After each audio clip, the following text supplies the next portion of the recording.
Do you guys think in general things are going to get better for America or worse? And if so, what is the timeline for the better or worse? The people who are active, the thing they have in common with people who are right-wing is that they think the most important thing is what the politics are going to do to make the country good. That's kind of like following a sports team or something. But whatever you're thinking about, obviously that's more important because it affects like the lives of your children or your hypothetical children. It affects the people you share commonality with, your brothers in arms, whatever. These are like big, broad, sweeping, systemic things that affect everybody, and we're all kind of like at the mercy of them. But they're also things that you as an individual can do almost nothing to change. Fixating on them will ruin your life. You know what I mean? If you sought out the MAGA hat with the ear shot through. Do they have that? I think so. They must. If you're like wearing a MAGA hat with the ear shot off, there's a chance you're basically the same as a pink hat lady in the sense that you are ruining your own life by fixating on the hero. What are we going to do if the hero doesn't save us? Rivera, what are we going to do if the hero doesn't save us? We're screwed. You're going to be a poor, broke, fat forever, and you're going to watch everything burn. Oh, wait, that's if he wins, too. Oh, yeah, that's if he wins. Even the question, what are we going to do? Like, I know why you would ask that, but it's from a place of, like, powerlessness. There's a powerlessness ingrained in that question. What are we going to do if Trump doesn't win, or whatever? Like, if our team doesn't win, or whatever. That's weak. You got to have something more going on than that. Stuff does happen, but the entire framework, the scaffolding that the world is built on was built by rich people who wanted to keep control over their money, who wanted to preserve their power, right? Nothing ever happens.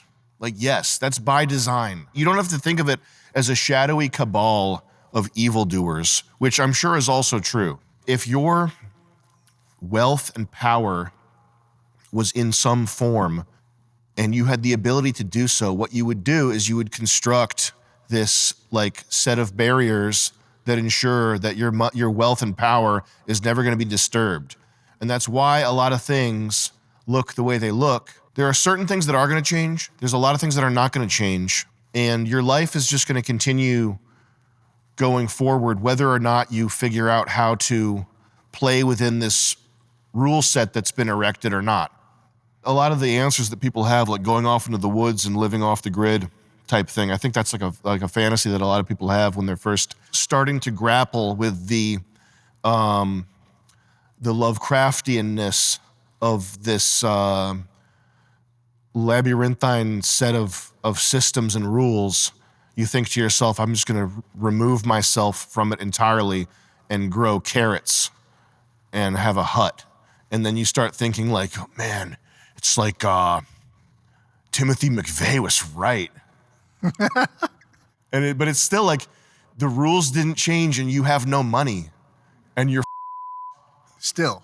Even though you took the red pill and you know that Timothy McVeigh was right and you made it off. Maybe some people make it off grid and they're not, but You have an Uncle Ted now. just get momentum. Be a guy that's thinking Timothy McVeigh, but you're stronger and you have like $35,000 saved. and then reevaluate. Like, yeah, and then buy fertilizer. I had 2 meetings today about how AI is going to change my field. Then I get off work and I log on X, and the first thing I see is the Microsoft AI CEO saying that most white-collar jobs are going to be eliminated in 12 to 18 months. We can't even get the AI tool to read a PDF and translate the info into our systems. How is my job going to be replaced? It makes no sense. I just want this bubble to burst so everyone can realize we hit the peak. It's a useful tool, but we aren't getting the AI dystopia automated UBI BS. Don't be overwhelmed and take everything with a grain of salt and just treat it like a time where, even though it's oversold and there's kind of pandemonium. There's a lot of noise. There's a lot of people who want to appear to be experts, but it is a period of societal flux. And I think that might have more to do also with the immigration thing and the demographic slide and the hundreds of millions of Indians that they want to bring into this country. It's a time of massive societal change, and it would be a good time to be sort of awake, but also be optimistic and awake and optimistic. I think that would benefit most people out there, but I think the stuff about white-collar workers losing their jobs is overblown. That's a talking point that these CEOs wheel out to try to make their company appear to be more valuable. Well, the case is actually MDE.TV is going to replace all white-collar jobs and blue-collar jobs within the next, not even a year, within the next week. MDE.TV is such a valuable company, and our share price is so high, our needs, you could buy stock in us, but we're going to replace everybody's jobs within a week. They've been saying this since 3 years ago. Since TV dinners. They've been saying this since 1967. Since the Diners Club card was wheeled around. It's another instance of Amara's rule or Amara's law, which is that new technologies are overestimated in the short term and underestimated in the long term. Who's the guy that got busted? The health communicator that got busted? Peter Attilia, obvious sociopathic narcissist. His child was in the ICU, and he's partying with Epstein, texting his wife, "I can't come back, I have work to do." Bottom-feeding freak who would do anything for fame type guy, which is what a lot of these guys are, and a lot of these AI guys. They do this thing where they don't know what the word is that they're looking for to make it seem like their intelligence is up here in the cloud. It's this ethereal thing that they're just being struck with divine wisdom. Giving this new kind of infrastructure at massive scale to people and trusting that the democratization of power, of wealth, of opportunity, of agency will continue to do this incredible story of civilization going forward. And like the ass CEO of actually cut that part out, because I actually think that guy is petty enough to kill people. But this thing where they're like rocking back and forth, autistic. Well, the thing about AI learning models is that they're actually, I'm sure Charles could do an impression that's 10 times funnier. I don't think any of the professional thinkers really have any inkling of an idea of what sort of impact AI will actually have. I think for the most part, people are like blowing it way out of proportion and making up sci-fi. Joe Rogan thinks AI can be God. What if AI was God? The way that AI thinks, and you can say that it thinks in the same way that you can say anything thinks. A thermostat thinks. A thermostat, when it senses the temperature is lower than its internal whatever, it thinks and corrects itself. You could hypothetically make a computer system made out of human beings who are standing in a field with flags that say 0 or 1 and have a computer made out of human beings. Artificial intelligence, LLMs in particular, they're closer to predictive text than they are to human thought. It is amazing. It is like seemingly miraculous.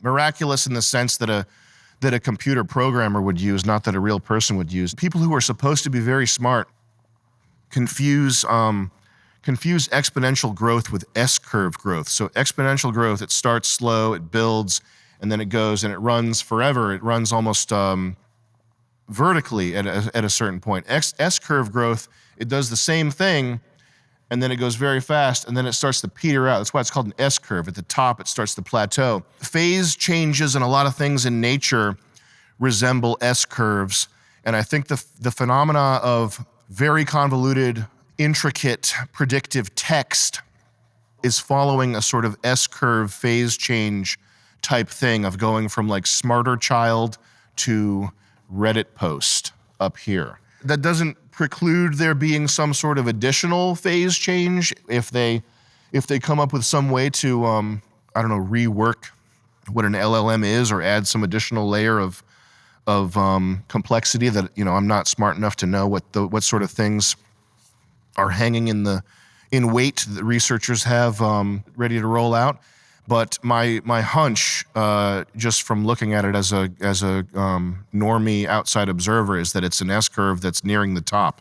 There's other types of AI that are not LLMs that I don't know very much about, but the one that most people talk about when they talk about computers becoming intelligent is our LLMs.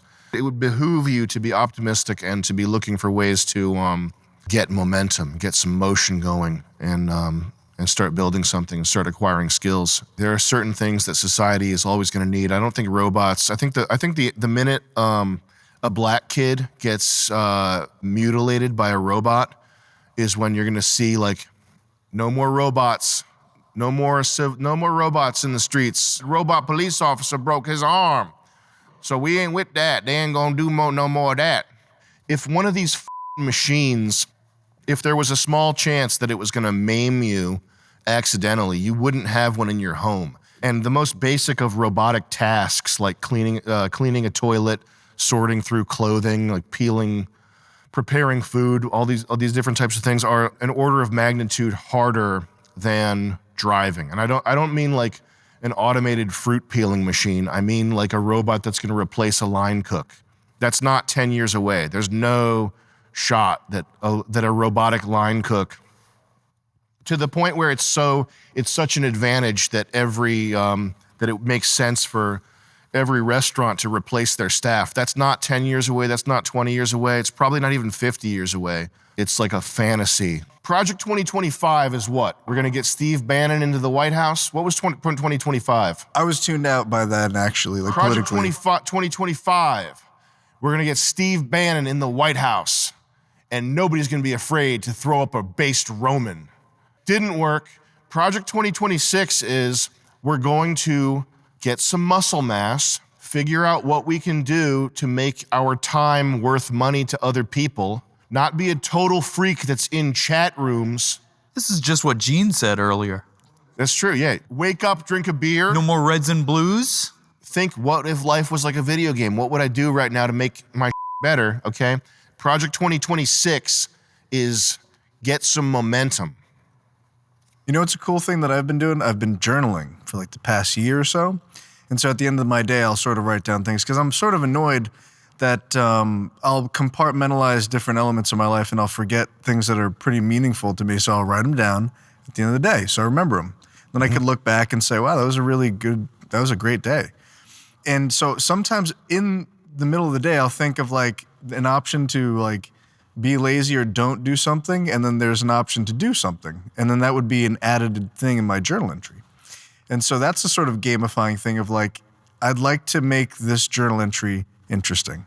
And that's sort of live, laugh, love-ish of me. But I do think that's, for anybody who likes writing, like pen to paper, that's a fun thing to do. Saving your game. You're right. It's like you're in the room with the nice music in Resident Evil. And you have tons of ink ribbons. This is gay. Who's the Jewish guy that made all the money from David Goggins' book? That is unfriggin' believable. That made me cry. If you can settle your stomach enough to watch this guy, his way of planning his year out is pretty useful. The way he plans his year out, it's based on like the major things he wants to accomplish in the year, and he does a bird's eye view of his entire year with blocks planned out. The guy that's interviewing him, his thing for the year was learning to play the piano, and then at the end he plays the piano. You should probably do something like this. Hey Sam, just saw your tweet while I'm laying up in a hospital bed. Found out I had leukemia a couple of weeks ago. I just wanted to say this to anybody that was listening. Second you start feeling bad about yourself, you are so fucked. I've been getting props from everybody in my life telling me how strong I am. Strength has nothing to do with it. It's all about your Lord and Savior Jesus Christ, because that's the only person that's going to be there at the end of it. Or the only thing that's going to be there at the end of it when it's all over. Love you guys, man. Love what you do. I love you too. God bless you, bro.